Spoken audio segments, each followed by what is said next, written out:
Karena pertama masuk sekolah seharian, akhirnya baru bisa makan, kumpul bersama, bisa santai lah. Ada sesuatu yang saya mau bicarakan. Belakangan ini mata saya berkedip terus. Kayaknya ada sesuatu buruk yang akan terjadi. Nggak apa-apa lah. Mungkin kamu terlalu capek ngurusin orang tua yang koma stroke.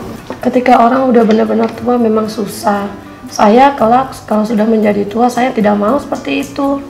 Enggak lah, kamu jangan berpikir sejauh itu.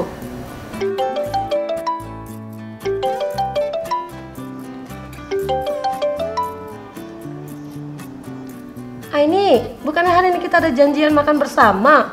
Kok sampai sekarang kamu belum datang sih? Maaf ya, saya lupa kalau hari ini mau ke rumah sakit untuk berpartisipasi dalam konsultasi perawatan medis yang telah ditetapkan. Maaf ya, hari ini tidak jadi ikut makan-makan. Lain kali aku yang traktir deh. Masalah apa lagi sih yang lebih penting daripada acara kita berkumpul-kumpul? Oh, ini sangat penting loh, karena sangat sulit membuat janji sama dokter. Saya sudah bikin janji sama dokternya hari ini. Sebelumnya saya sudah kasih brosurnya ke Secin kok. Brosur apa? Apakah ini Undang-Undang Hak Otonomi Pasien? Iya benar yang ini. Kalian baca dulu deh, lain kali kalau kita ketemu lagi baru saya jelasin ke kalian.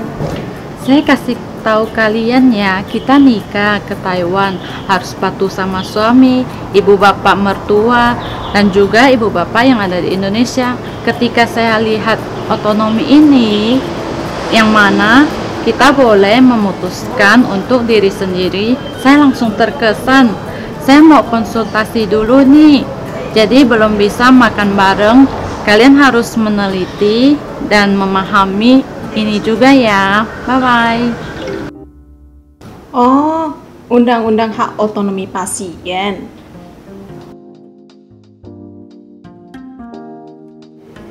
Yang artinya, jika suatu hari kita sebagai pasien stadium akhir, koma yang tidak bisa sembuh, keadaan vegetatif permanen, sangat demensia berat, atau penyakit parah yang diumumkan oleh pemerintah, kelima jenis penyakit ini kita boleh mengambil keputusan pengobatan medisnya. Tidak heran Aini berkata begitu, bahwa akhirnya semua keputusan harus diputuskan sendiri. Kedengarannya bagus, saya sangat takut seperti orang tua yang dirawat berada di pusat perawatan. Perlu pakai popok, memakai selang, menggunakan hidung untuk memberi makan, tidak bisa bergerak, sering berbaring sampai luka. Ada luka yang sering kelihatan sampai tulangnya. Tetapi apa yang bisa saya lakukan?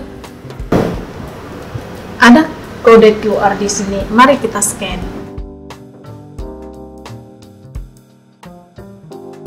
Ini disebut Pusat Penelitian Independen Pasien. Ini adalah prakonsultasi perawatan medis yang pertama harus dilakukan oleh Aili hari ini. Jadi setelah konsultasi keputusan medis yang ditentukan, dapat menandatangani pra-keputusan perawatan medis dan dikatakan bahwa konselor menginginkan kerabat dekat untuk melakukannya bersama. Tidak heran Aili ingin pergi bersama suaminya. Jika sudah menandatangani keputusan medis, apa yang harus diputuskan ya? Anda boleh memutuskan apakah mau atau tidaknya perawatan mempertahankan hidup seperti distrom, CPR, alat bantuan pernapasan, bahkan nutrisi buatan dan pemberian makan cairan seperti tabung nasogastrik. Ini adalah hal-hal yang Anda khawatirkan. Anda dapat memilih dan tidak untuk menerimanya. Dulu nonton sinetron ada adegan melepas memberi pertolongan pertama. Apakah seperti itu? Nggak sama. Melepas memberikan pertolongan pertama hanya kepada pasien stadium akhir yang sekarat. Anda tidak boleh mengambil pertolongan pertama. Jika Anda tidak ingin seperti orang tua yang Anda rawat dalam keadaan koma, baring terus di sana, kita boleh mengambil keputusan sendiri. Jangan meminta keputusan dari anggota keluarga. Anda harus tanda tangan yang baru ini, yang disebut Surat Pra-Keputusan Medis. Wow, kedengarannya sepertinya bagus ya. Apakah setelah pulang ke rumah kamu mau beritahu ke suamimu? Saya nggak berani ngomong.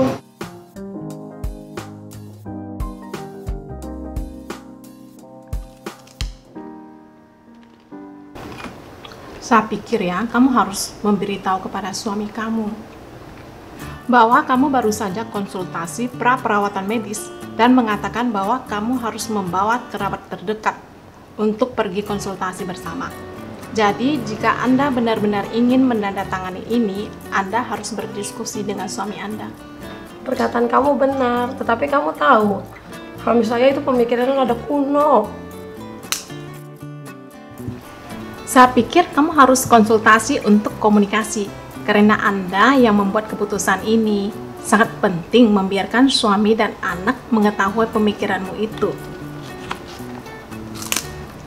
Lagi pula, konsultasi ini berbeda dengan yang lain. Ada dokter, perawat, dan pekerja sosial atau psikolog yang ikut berunding dengan suamimu. Katamu benar, tetapi jika ada perawat kesehatan profesional yang langsung berunding dengan suami saya, mungkin suami saya lebih bisa menerima ide saya. Kalau begitu, saya konsultasi kemana? Di sini ada, di mana dapat menandatangani AD.